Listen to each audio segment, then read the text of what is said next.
We just moved in. No, I don't want a fire. Put it out, put it out. Who doesn't love a face full of chemicals as a way to make your child grow big and tall? Oh, get it, Callow. Hello from the void, it's Rose. Welcome back to my channel and the apocalypse.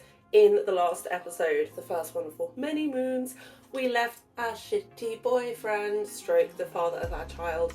I have been waiting to do that for so long. When I was playing, I was just like, I hate that he is still here. I hate that we are still in Henford. I'm ready for the next phase. And today, we are doing that next phase. I'm super excited. To that end, I definitely think I'm going to move things along pretty quickly. At the moment, we're living with our twin brother, who we were recently reunited with, which is exciting. But he lives in a house. And as you know, I like the grind. I don't want a ready-made house to just live in and be comfortable. I want to suffer. So I have built a special lot, and I think we are going to jump straight in the game, go check it out, and then maybe move there. Let's go play Sims. We are not going to waste any more time with not doing the things that we think we should be doing to move our life onwards. So though it is so nice to be here with our brother Callow, he has told us about some land that is close to where he lives that we could start over on, that has a little shelter on it, and so we are just gonna run on over to take a look at it and to decide whether or not we think we could live there. Annoyingly, it's got the seasons flags on it because I went in and I ruined this house. This is a house that actually existed with the Chestnut Ridge pack. It was like one of the big fancy houses and I destroyed it.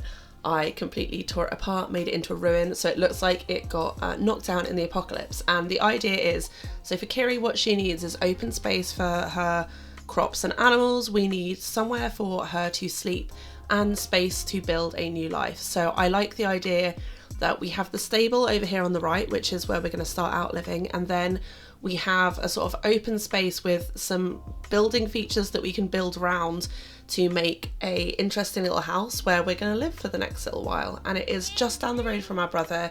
We've got space out front to build our garden, and yeah, I'm kind of excited for this new chapter, which is why I have not paused in getting here. I thought about living with Callow for a few days, but also I spent so long waiting to like leave Nerium that I want to get on with the next chapter of Kiri's story, where I think, oh, I'm not sure why we've got all of these random grunge items in our inventory, but I'm not mad at it. We're actually just gonna chuck them all up, and then as part of the challenge, like as we gradually make money, we can delete them. I saw Morgan do that on one of her saves once, and I thought that was kind of a fun idea, like what you could realistically clean or fix in a day. Anyway, I've got distracted.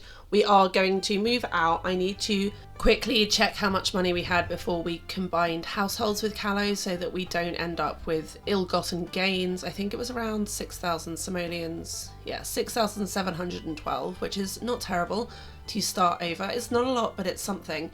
And then we're going to put up the things that we brought with us, which is pretty much just small things, but also I did bring the chicken coop and the beehive because they were ours, and what is logic? We just put them in our pockets.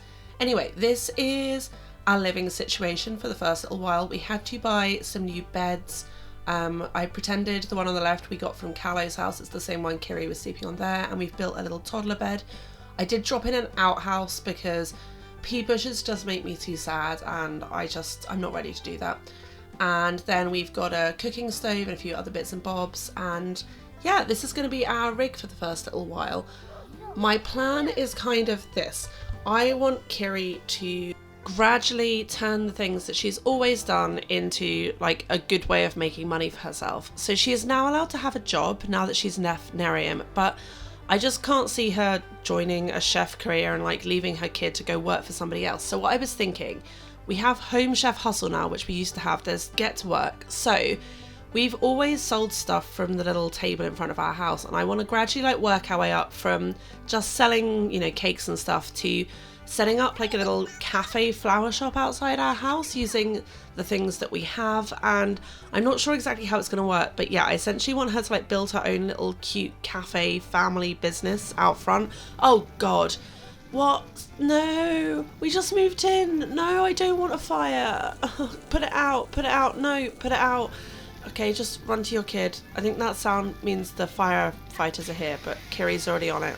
Okay, good. Well, it's good to know that our new neighbourhood has people that are doing firefighting already. That's pretty developed for the post-apocalypse, especially given how rural we are. But Oh God, replacing that's taking a massive hit of our money.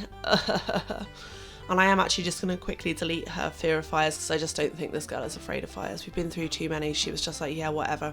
We grew up with the toilet that just constantly caught fire. We're not fazed by a little oven fire. Also, it's metal. It wouldn't catch fire like that. What the hell? Anyway, yeah, so before we got derailed, what I was saying is we are essentially at the moment rebuilding. We're trying to re-establish our garden to give us materials for our flowers. Also, once we've made and sold some flowers, we can hopefully do our first little building project on our house to give us an oven again so we can start baking. And then as we gradually hopefully meet people from this community and understand that they are a lot nicer than the people in Henford, hopefully, and we will be able to gradually set up our little garden centre cafe vibe, which I'm really into. Anyway, it's Love Day. I can't imagine that's going to go particularly well for us because so far our experience of love is pretty much being disappointed by our first ever love stroke infatuation, and we are now raising his child single-handedly. So it's going to be more of a self-love day, I think. And loving on our fresh toddler, who I've kind of ignored for the beginning of this video whilst I've been building. But yeah, we are going to be trying to get some of her skills up. We've got some blocks and stuff. Oh, the mayor of Henford on Bagley is calling. You want to become friends with Miriam? You know what? That really rubs it in. I was definitely right to leave, wasn't I? Arsehole.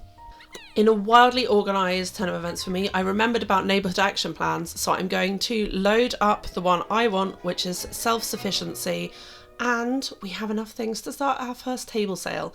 Now, we're out in the middle of nowhere. It's pretty rural. I'm not sure if people are going to turn up to our yard sale out here, but with the beauty of the game, we have had some random townies generate, so hopefully they will buy things. I've also dropped some Sims in the neighbourhood that Kiri will hopefully encounter. I was thinking maybe through the yard sales, but for now I'll accept anyone that turns up, and if they keep coming then I might fix their outfits. Nerium also generated, so we quickly used cheats to force him to leave because he doesn't know where we are and we don't want him to. Usually I try and keep like absent fathers part of the kid's life, but in this generation, no thank you. We made about 800 on the yard sale, which is not bad, but I think now we need to focus on spending some time with our toddler, who we've kind of ignored since she grew up. So we're using the play interaction, which I always think is both really cute and kind of terrifying.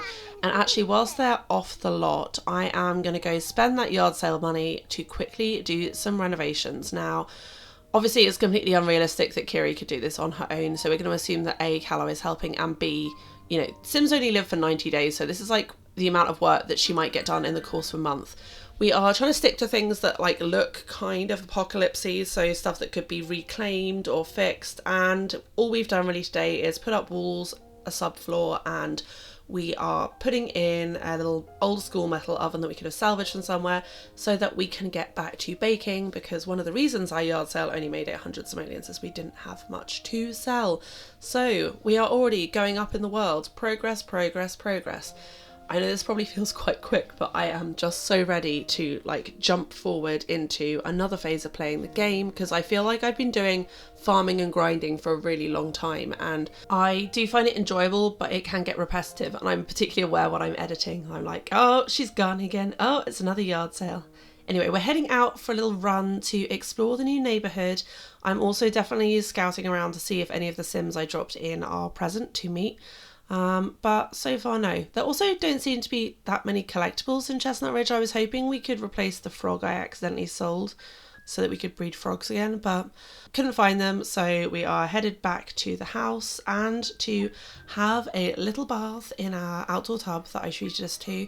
And then that is the end of day one. Honestly, not super different from our life in Henford, except for one very important thing.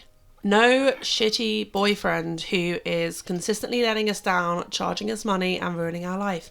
We might not be in the most glamorous place, we might have a long way to go, but we are the masters of our own destiny.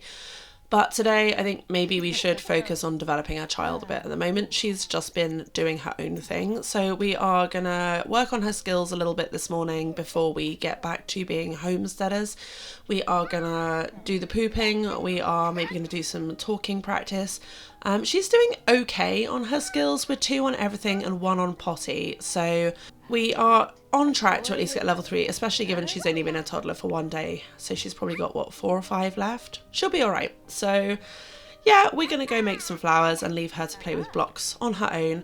I want to try and keep her close by because obviously this is a much bigger lot and also fully outdoors, but I also like the idea that she's got like a level of independence, partly because Mary's generation rules, basically she becomes really fixated on being rich and being comfortable, which is honestly super understandable given how she started out in life, and also at some point she's definitely going to meet Nariam and understand that not everybody lives a like hard Scrabble farm life. Her poison trait is essentially around realizing that you don't have to do everything else. If you're smart, you can get other people to do it for you. So I kind of like the idea that whilst her mum is like hauling ass, making new friends in the neighbourhood, she's there and everyone's like, oh, who's this little cutie? And she realizes that she can work who she is to get stuff for free. Anyway, with that said, here is somebody I spotted walking past and called over to me, although that looks like a negative first impression, which is not ideal. This is a sim that was made for me by my friend Romy. I'll put her details in the description. And, oh god, this interaction is not going super positively. Apparently Kiri hates comedy. I forgot that about her. But yeah, he is one of our neighbours. He is a rancher who lives somewhere over on the other side of this area, and we are just going to get to know him very slowly and see what happens. We're not jumping into anything with anybody, but this is an option maybe for the future, and he's really cute. So that was a nice wholesome interaction eventually. They both came out of it happy despite the dodgy start. And we did have another table sale, so we have made a little bit of money. So it is time for some more extreme home makeover. Now, I don't know how much of this you want to see. Let me know in comments if you enjoy seeing like a speed run version of how I am like transforming the house.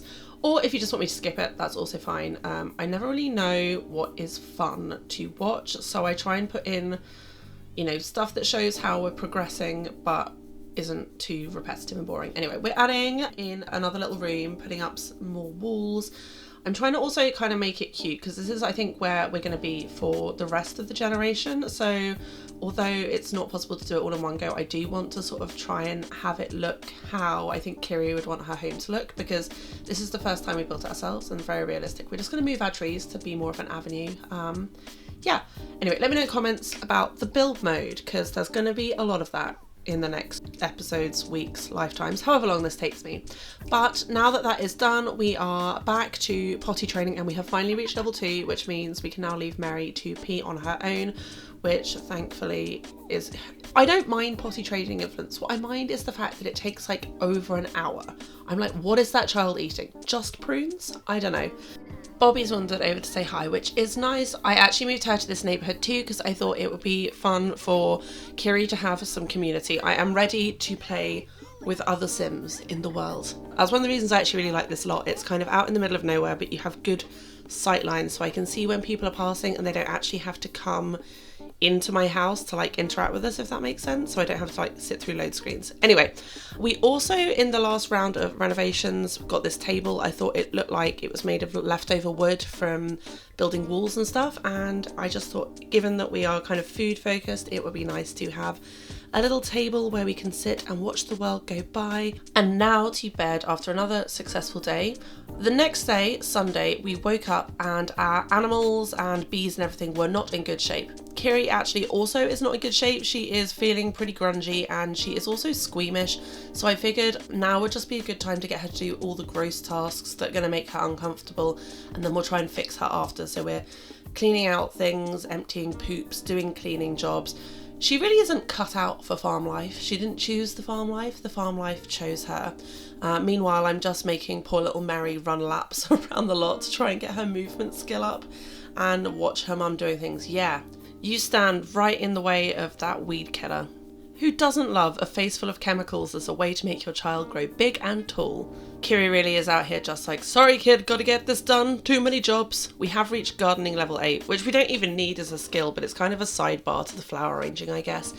Anyway, after we have finished the garden, we are not feeling very good. We are literally the colour of a poop. So we are going to go and have a little bath. This outdoor tub does make everyone super happy, although it's going to be tricky if I can't get it indoors before Mary becomes a child when embarrassment kicks in. But hey, what can you do? It's only 11 a.m. I kind of am trying to get as much stuff together to sell as possible so that we can have our little like sale in the afternoon and then maybe have some free time this evening to do activities with our kid or socialise. I don't know. Haven't decided, but yeah, I'm trying to like blast through everything we can do this morning. So we have baked some lemon bars. We are just separating them into servings, which I keep forgetting to do, but we need to do because it makes so much more money this way. And I think honestly that's good enough. I don't want to spend all day doing this, so let us get started with our yard sale and hope people turn up. I really feel like this guy came yesterday too and I need to fix him because his outfit is, I mean, it's blending into his skin. It's not in his happy colour family. Oh, Melba is here. Hi Melba, we haven't seen you since we left Henford. I would like for her to stay friends. And Callow is here too. Have they come to the sale or have they just come to see us? I don't know. Do you know what?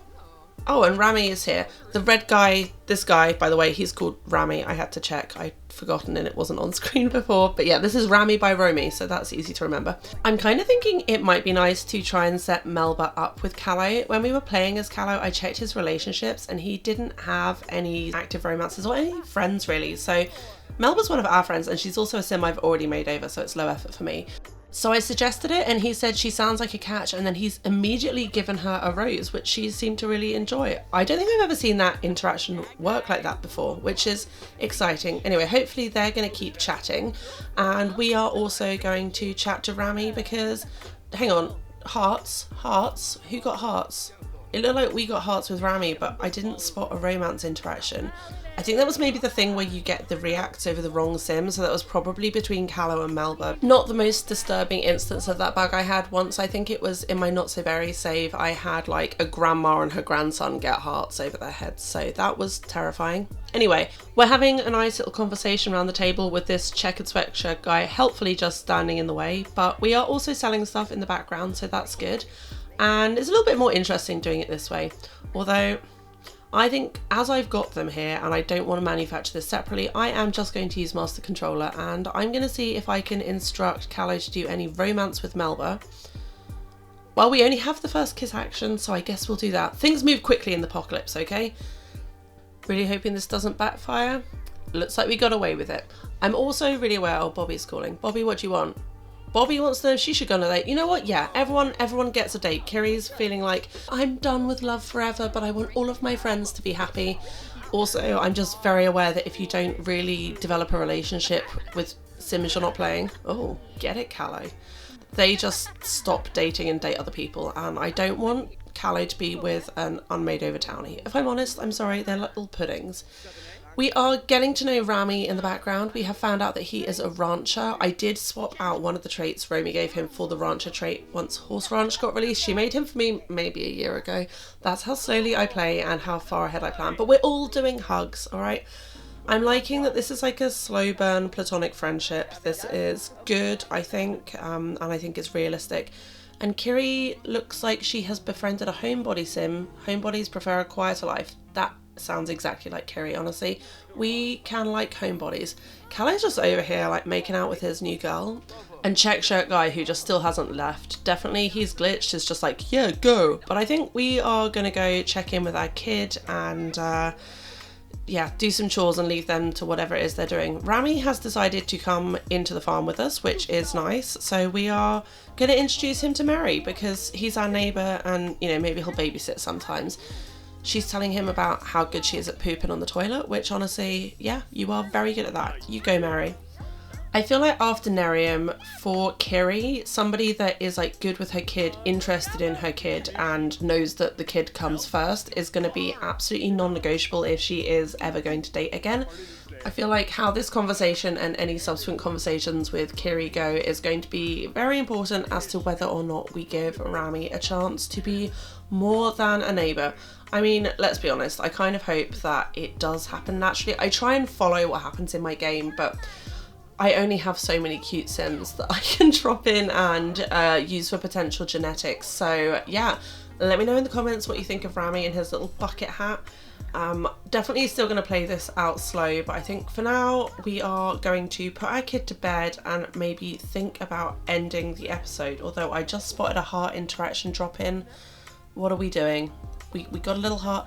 Oh my goodness, we have a tiny romance bar. But we're going to end this interaction with a friendly hug. We are going to send him on his way to do something with boxes. I don't know what all of these thoughts mean because I haven't played with the pack for long enough. Oh, and our kid's gone to sleep in a disgusting green stain on the floor. Yeah, that's definitely a sign we should end this episode. Let's put the kid to bed. Let's wrap it all up here. I will see you in the next episode. Thank you so much for watching. If you enjoy my nonsense, a like or a comment makes my day. And if you want to see what I'm up to next, you can subscribe. Love you. Bye.